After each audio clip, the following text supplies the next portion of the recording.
What's up, guys? So we're finally to the NFC, and today we're going to be talking about what I think will be the most interesting division this year, which is the NFC North. Now, I didn't say best, I said the most interesting, just because what will the Lions actually end up doing? What will the Bears end up doing? Who's going to win?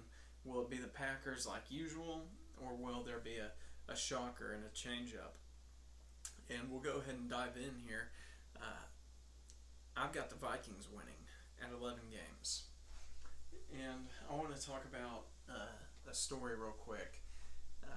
It was 2019, that season, NFL season. Me and my roommate at the time, Ethan Caldwell, we had an argument about who the coldest white wide receiver was in the league. And he was saying Adam Thielen, but I was saying Cooper Kupp. And now here we are a few seasons later, and we all know who was right with that one, don't we, Ethan? But, at the time, I will say my arguments didn't have much weight for Cooper Kupp being the coldest wide receiver. But now, there's no conversation about it, right? Even at Adam Thielen's prime, anybody would take Cooper Kupp's season last year over any of Adam Thielen's. But Adam Thielen, he's been a dog, right? He's been cold. He's been that man. However, they've got a younger star rising, Justin Jefferson, and he's getting older. And so, while I think that Adam Thielen sees a big decline this year, I think we'll still see some big games from him. And so I've got the Vikings winning 11 games. Now, the main reason I have them winning this division is because the two teams behind them, the Packers and the Lions, they're top heavy. Now, what I mean by that is they've got really solid offensive lines, even good weapons, but their defenses, they're leaning closer to bad than mediocre. And I don't think that's going to equivalent to one of those teams winning this division, especially whenever the Vikings have a much more firm foundation and have much more sturdy offenses and defenses just all around. I think that is going to keep them from being in as many close games this year, but I think they'll still have a lot more close games than some teams. I think they'll just come out and actually win those close games this year because of those reasons, having a much more sturdy base. And I talked about how, I think that their just offensive lines, defensive lines are better all around than those of the Packers and the Lions. Now, while I think the Lions and the Packers probably have better offensive lines, I think as just a team all around, the Vikings are the better team. And I think they've even got the best weapons in this division. So we've got, like I said, Justin Jefferson, Adam Thielen, KJ Osborne, Dalvin Cook. Outside of KJ Osborne, really that's three studs, and then, one guy who's going to show up and do his job. Whereas the other teams in this division, it's just kind of sprinkled in here and there with, a few stud weapons. And also with Kirk Cousins at quarterback. Now, one argument for Kirk Cousins not really having a great season against the Vikings, kind of why they won't win this division, is that people say, what else can we see Kirk Cousins do?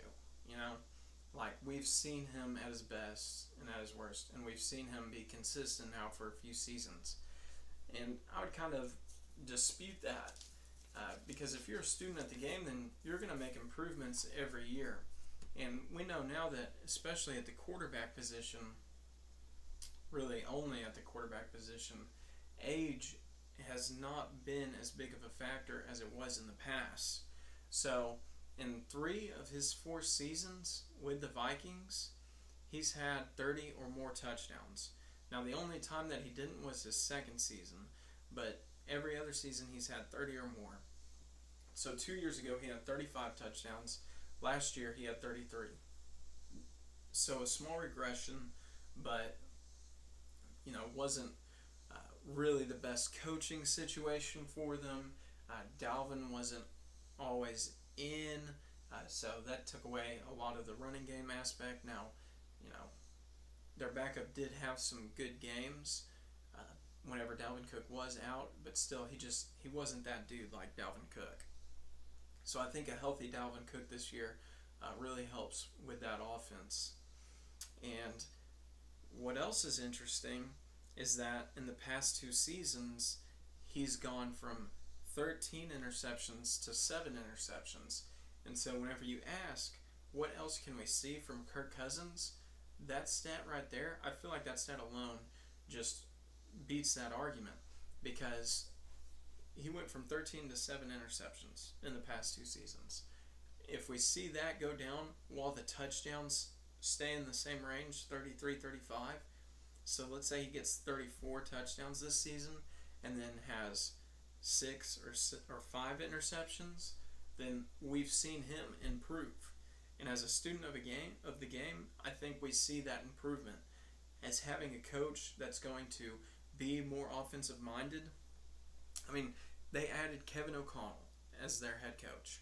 This dude was with the Rams as the offensive coordinator under Sean McVay. And we know what the Rams offense is like, especially with Matthew Stafford. I mean, that offense was almost unstoppable. That was a really good offense. And so, I think bringing in Kevin O'Connell, I think that's a great move for the Vikings. I think that's a great move for Kirk Cousins. I think as a guy who's wanting to learn, who's wanting to get better each season, we see improvement from Kirk Cousins.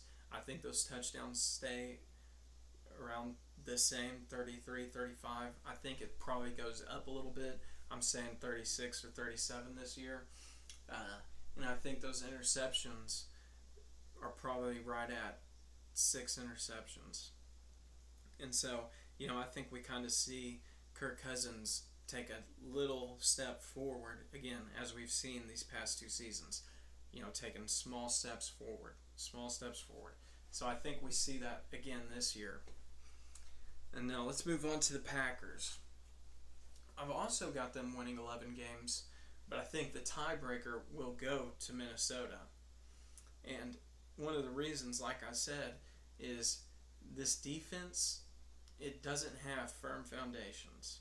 They're going to go out there on the defensive side of the ball, and they're going to get pushed around by what an offensive league is these days. And so that leads me into the offensive side of things. Their offense is going to be good. It's going to produce.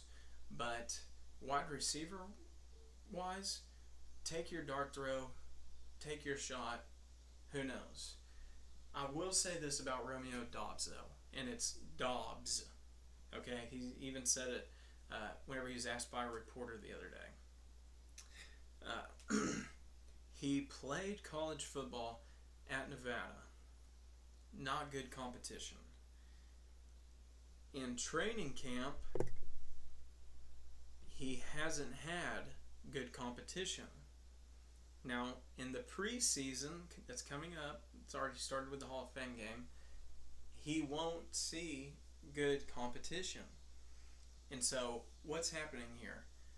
Okay, went to Nevada, not good competition. ETAs, not good competition, right? Preseason, won't be good competition. And then week 1 in the NFL, week 2 in the NFL, playing real big boy football, real games. I think we're going to see a little bit of his true colors. A lot of dudes look good at training camp or look good in the preseason whenever that competition isn't the elite of the elites. And then the season comes around and they almost do nothing.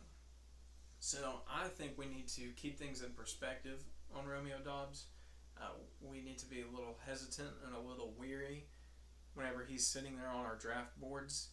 If you want to, with your last pick, second to last pick in a draft, if you want to take that dart throw, go ahead, do it on any of these wide receivers.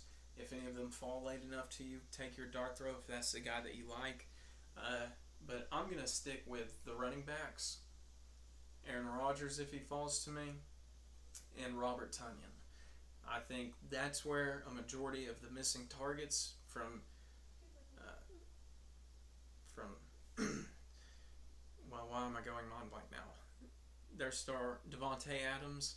I think that's where the majority of the missing targets are going to go, as to Rob Tonyan, AJ Dillon, and then I keep on going mind blank. Aaron Jones. I think the running game is going to look good. I think both of those backs are going to catch a lot of passes and probably have a lot of touchdowns. I think Robert Tonyan, coming off of his ACL tear, I think he's going to be looking good. I really see a lot of the target share going his way, and his touchdowns going back up. I think he had 11 touchdowns 2 seasons ago whenever he was fully healthy. But I think he'll probably end up being around a 12, 13 touchdown type of guy and seeing more receptions than he did that season because of Devontae being gone. So I kind of choose to stay away from the wide receivers there this year. Hopefully somebody doesn't get drafted and I can hop on whoever has the blowout game on the waivers week 1, week 2. But honestly, the wide receiver room is just a throw up there. So Vikings 11 wins, Packers 11 wins, and let's talk about the Lions. I've got the Lions winning 7, and we all love the Lions, right? Somehow last season, with that awful record, they stole our hearts as NFL fans. This year, I don't think they're going to be stealing hearts. I think they're going to be stealing some wins. I think they're going to have a few sneaky wins. And I think that offensive line, like I said, it's a good offensive line. I think they're going to be able to move the ball. They're going to be able to score more. And I know people question Swift as a true rusher, but with this studded offensive line, I think he runs the ball very effectively. He's not just effective in the pass-catching game, he's effective as a rusher. And you add that in with his pass-catching ability, and I have him ranked as my number 5 running back for this season. When the rushing is great, when the offensive line is great, it opens up the game, and Jared Goff succeeds. So Dan Campbell, he's not a dumb coach, and he knows this will help set up an offense that Jared Goff is comfortable in and successful in. And I think that also opens up the passing game for some of these guys. We saw what St. Brown did last year for us in our fantasy playoffs. But I think DJ Chark is going to end up being the better wide receiver this year. So if we think about last year and the drafting process for our fantasy leagues, we know that Robert Woods and Cooper Kupp were going basically in back-to-back rounds. And it was kind of like take your pick between the two if you wanted a Rams pass catcher. And I feel like the same is happening this year with St. Brown and DJ Chark. Now, DJ Chark is lower down the list than St. Brown, but last year, the guy who was being drafted lower, Cooper Kupp, was the guy who ended up being the by far better wide receiver, at least for last season. Now, Robert Woods did get injured, but even if he wouldn't have gotten injured, Cooper Kupp would have still been that main guy, and he was whenever Robert Woods wasn't injured. And so I think, kind of like last season, the guy who goes lower is going to be the guy who does better for fantasy and just all around for football. Chark he's a big guy. He's 6'4", he's 205 pounds. Alright, and so that's a big target. That's an easy target for Jared Goff. Dan Campbell is going to scheme some stuff to go his way. He'll scheme stuff to go St. Brown's way too, but I think Goff will be able to find and target him better. And in 2019, we saw DJ Chark with the Jaguars go 73 receptions for 1,008 yards and 8 touchdowns. Now,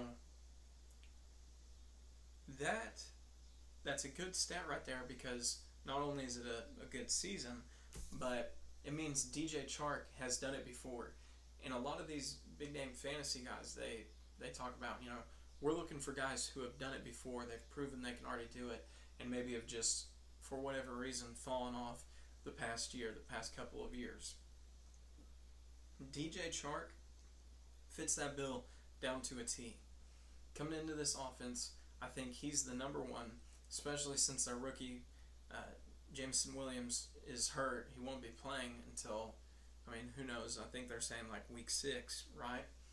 And so I think even whenever Williams comes back, it's still going to be DJ Chark as the number one. Now it'll be a little bit more interesting. I don't think that Williams, coming off of injury as a rookie, coming in the middle of the season, is really going to do much for us at all once he comes back. But still, I think it'll be interesting.